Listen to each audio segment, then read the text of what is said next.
आज हम सभी उसी महान फादर कॉन्स्टेंट लीबंस को याद करते हुए इस बिंदोरा तीर्थ यात्रा के लिए जमा हुए हैं। आइए हम उसकी जीवनी को सुने जो प्रेरणा से पूर्ण है। फादर कॉन्स्टेंट लीबंस का जन्म बेल्जियम के मोसलेट नामक एक गांव के क्रिस्ती परिवार में 11 अप्रैल 1856 ईस्वी को हुआ था। उनके पिता का नाम जॉन लीबंस था। उनकी माता का नाम बरबरा दे प्रीत था। 11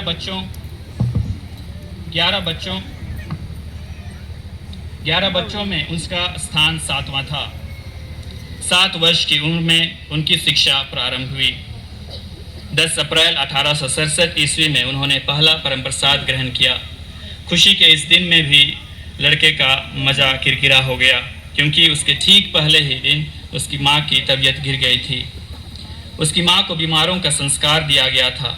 जब वह अपने इस सुंदर दिन में अपनी माँ से मिलने गया, तब माँ उसे पहचानने में असमर्थ रही। 1 अगस्त 1867 ईस्वी में उनकी माँ का निधन हो गया। माँ के निधन का असर उस पर बहुत गहरा पड़ा। उसने स्कूल जाना छोड़ दिया। वह घर में रहकर फार्म के कार्यों में लग गए।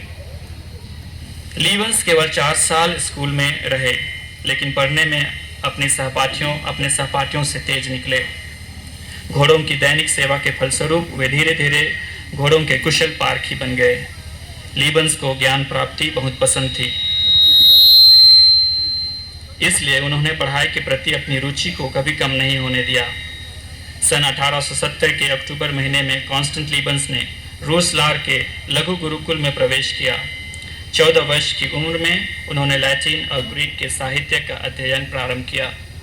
छात्र जीवन के उनके आरंभिक अनुभव अति दुखद रहे। उसके मन को घर से दूर रहना खूब खलने लगा था। सन 1876 ईस्वी में लीबंस ने रूसलार में दर्शन शास्त्र का अध्ययन आरंभ किया। दर्शन शास्त्र समाप्त करने के पश्चात वे 20 सितंबर 1878 को ब्रूस के गुरुकुल गए, जहां उन्होंने ईश शास्त्र की पढ़ाई शुरू की। वे शुरू से ही मिशनरी बनना चाहते थे। एक बार फादर कल्लाट, जो अमेरिका में मिशनरी के रूप में कार्यरत थे, लीबंस से मिलने आए। लीबंस ने उससे बातचीत के दौरान मिशनरी बनने की इच्छा प्रकट की। विशेष रूप से ऐसे देश जाने की अभिलाषा व्यक्त की जहां मिशन क्षेत्र विस्तृत हो, किंतु मिशनरियों की संख्या कम। इस पर फादर कल्लाट बोले, तब तो तुम्हारे लिए वह देश भारत है। लीबंस ने गहरे चिंतन के बाद सेमिनरी छोड़ दिया। 11 जनवरी 1883 में कॉन्स्टेंट लीबंस का पुरोहिताभिषेक कलकत्ते के महागिरजाघर में महामान्य बिशप गुथाउल्स के कर कमलों से संपन्न हुआ। लीबंस का छोटा नागपुर आगमन। फादर सुपीरियर एस क्रोजा के निर्णय अनुसार लीबंस को छोटा नागपुर के जमगाए जाने का आदेश मिला। 2 मार्च 1885 को फादर लीबंस आसनसोल से कलकत्ता गए। कलकत्ता से गिरिडीह, गिरिडीह से हजारीबाग, हजारीबाग से डोरंडा रांची, फिर वहां से जमगाई के लिए रवाना हुए। वहां कुछ दिन मिशनरी काम करने के बाद वे तोरपा गए। तोरपा में काम करने के दौरान 30,000 से अधिक लोगों ने कैथोलिक धर्म को ग्रहण किया। जमीन संबंधी मुकदमा लड़ने हेतु रांची न्यायालय जाने की सुविधा को देखते हुए रांची के पुरुलिया रोड के कॉफी बागान को 8,000 रुपये में खरीदकर सन 1887 ईस्वी को फादर मोदेत के द्वारा मनरेसा हाउस बनाया गया। डिस्ट्रिक्ट डायरेक्टर के रूप में लीबंस स्थायी तौर में रांची में रहने लगे। फिर भी वे नियमित रूप से अपने मिशन क्षेत्र का दौरा करते थे। उनके धर्म कार्य को देखकर जमींदार उस पर गुस्सा करते थे तथा उसे जान से मारने की कोशिश भी करते थे। उसकी जान बचाने में उसके घोड़े जनरल का बहुत बड़ा योगदान रहा है। उसकी तेज रफ्तार के सामने दुश्मन की एक नहीं चलती थी। फादर लीबंस के कार्य से प्रभावित होकर छोटा नागपुर के आदिवासी फादर लीबंस को प्यार से लिबिन साहेब कहा करते थे। फादर कॉन्स्टेंट लीबंस की पहली बरवे यात्रा।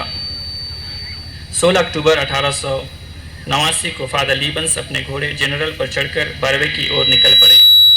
वे रांची से लोहरदगा होते हुए रूकी घाट पार करते हुए बरवे आए। उरांव जनता ने उनका भव्य स्वागत किया। रूकी घाट से लेकर कुरुमगढ़ तक के गांव में उमर की लहर फैल गई। जनता के एक भीतरी बोझ का दुख लीवंस की पैनी दृष्टि से बच न सका, जैसे अशिक्षा, अंधविश्वास और जमींदारों के शोषण का बोझ। वे बुगाघाट में कुछ दिन टिके, फिर कुरुमगढ़ में, वहां से द्वारसिनी और तिगावल होते हुए बेंदोरा पहुंचे और यहाँ उसने डेरा दिया। 7 नवंबर 1889 को फादर लीबंस ने फादर मोदेत को एक चिट्ठी भेजी, जिसमें उसने यह जिक्र किया कि वे बेंदोरा में हैं और अब तक उन्होंने 9000 लोगों को बपतिस्मा दिया है और इससे कई गुना लोग इसकी आशा में हैं। 17 नवंबर 1889 में लीबंस रांची लौट गए। लीबंस की दूसरी बरवे यात्रा। बरवे के प्रति उनका दिल लग गया था। यहाँ के लोगों ने बड़ी तत्परता से ख्रिस्त विश्वास को ग्रहण किया था। अतः 8 दिसंबर 1890 में वे फिर से बरवे की ओर निकल पड़े। पहले वे नवाटोली गए, वहाँ से उन्होंने फादर कार्डो को अपने साथ ले लिया। दोनों 8 दिसंबर को बेंदोरा पहुँचे, वहाँ से वे छेछाड़ी गए, फिर कुरुंद गांव में जा विराजे। फादर लीबंस और फादर डेहो क्रिसमस की पूर्व संध्या को बेंदोरा आए, जहां जन पर्व उन्होंने बड़े धूमधाम से मनाया। बाहर खुले में पवित्र मिस्सा हुआ, जिसमें करीब 3000 लोगों ने भाग लिया। पर्व के बाद वे और 2 सप्ताह बरवे में रह गए। उनकी बरवे की दूसरी यात्रा भी सफल रही। कुल मिलाकर उसने 6887 लोगों को बपतिस्मा का संस्कार दिया। इस दूसरी यात्रा में फादर लीबंस की तबीयत बहुत बिगड़ गई, अतः सुपीरियर हेगनपिक ने उन्हें 6 जनवरी 1891 को रांची बुला लिया ताकि वे विश्राम कर सकें। लीबंस की तीसरी बरवे यात्रा। अपनी दूसरी यात्रा से लौटे हुए 1 माह भी नहीं बीता था, फादर लीबंस ने बरवे की अपनी तीसरी यात्रा की राह ली। 4 फरवरी 1891 को वे रांची से निकले। अपने घोड़े पर चढ़कर पहले वो दिघिया पहुँचे। दिघिया से वे फादर वालरेप के साथ लोहरदगा पहुँचे।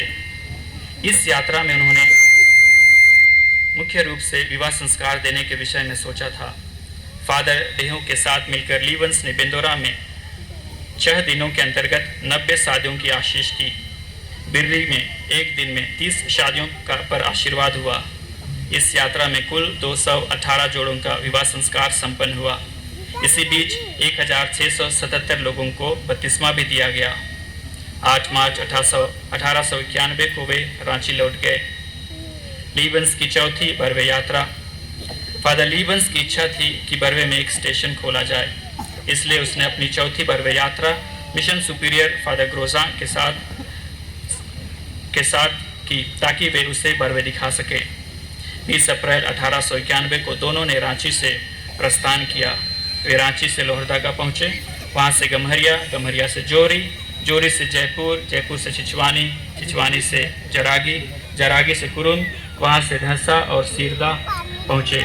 वहाँ से फिर छिछवानी, छिछवानी से बेंदोरा। वे बेंदोरा 27 अप्रैल को पहुँचे। वहाँ से वे कांसीर गए, फिर वहाँ से तेलगांव। इस यात्रा में फादर लीबंस ने सुपीरियर फादर ग्रोजा को अपने विशाल पल्ली क्षेत्र का दर्शन कराया। 6 जून 1891 ईस्वी को फादर लीबंस रांची लौट गए। लीबंस की 5वीं एवं अंतिम बरवे यात्रा। चौथी बरवे यात्रा से रांची लौटने के बाद उसकी तबीयत और भी खराब हो गई। डॉक्टर से जांच कराने वे कलकत्ता गए। डॉक्टर ने उसे आराम करने की सलाह दी, अतः लीबंस को दार्जिलिंग जाना पड़ा। वहाँ भी उनके चंगे होने के कोई लक्षण दिखाई नहीं दिए। बाद में उन्हें स्पष्ट रूप से निश्चय हो गया कि वे क्षय रोग के शिकार हो गए हैं। डॉक्टरों का कहना था कि वे और 1 या 2 वर्ष के अधिक जी नहीं सकेंगे। इस जानकारी के बाद उन्हें वहां रुकना व्यर्थ लगा तथा वे अंतिम बरवे यात्रा के लिए अपने स्वास्थ्य की चिंता किए बिना 20 दिसंबर 1891 को निकल पड़े। उसने शिमला, केदली और कोकरडी का दौरा किया। वहां से वे दक्षिण माजाटोली इलाके की ओर मुड़े, फिर केराडी और पारामीसा तक पहुंचे। वहां से चिरगांव से टोंगो होते हुए 7 जनवरी 1892 को बेंदोरा आए। सभी स्थानों पर उन्होंने बपतिस्मा दिया, कभी कभी 6 या 7 गांव एक दिन में। बेंदोरा से वे उत्तर पश्चिम की ओर गए, संख नदी को पार किया, नवाडी के सभी गांवों को देखा, वे नवाडी से सुरगुजा पहुँचे, वहाँ से खुटाकोना, वहाँ से छतरपुर, फिर चैनपुर से कटकाही, वहाँ से आकाशी, फिर आकाशी से केडिंग पहुँचे। उनकी 5वीं और अंतिम 12वें यात्रा के दौरान 32वां ग्रहण करने वालों की संख्या 1241 रही। 12वें और यहाँ के लोगों से विदा लेकर 29 जनवरी 1892 को लीवंस रांची लौटे। स्वास्थ्य लाभ के लिए उन्हें बेल्जियम भेजा गया। स्वदेश में उत्तम इलाज के बावजूद उनके क्षय रोग से उन्हें छुटकारा नहीं मिला। अंतिम दिनों में वे लुभेन में थे। वहीं 7 नवंबर 1893 ईस्वी में फादर कॉन्स्टेंट लीवंस छोटा नागपुर के प्रेरित का 28 वर्ष की उम्र में निधन हो गया। वे 16 वर्ष यीशु समाजी रहे। आज हम जो कुछ भी हैं, आज छोटा नागपुर की कैथोलिक कलीसिया जो कुछ भी है, उसी महान फादर कॉन्स्टेंट लीवंस के द्वारा बोए गए विश्वास के बीज की वजह से है। उन्होंने हम सभी में विश्वास की आग तथा मसीही प्रेम की आग जलाई है। आइए हम उस विश्वास की आग को हमेशा जलते रहने दें और अपने विश्वास में उसके समान मजबूत बने। धन्यवाद।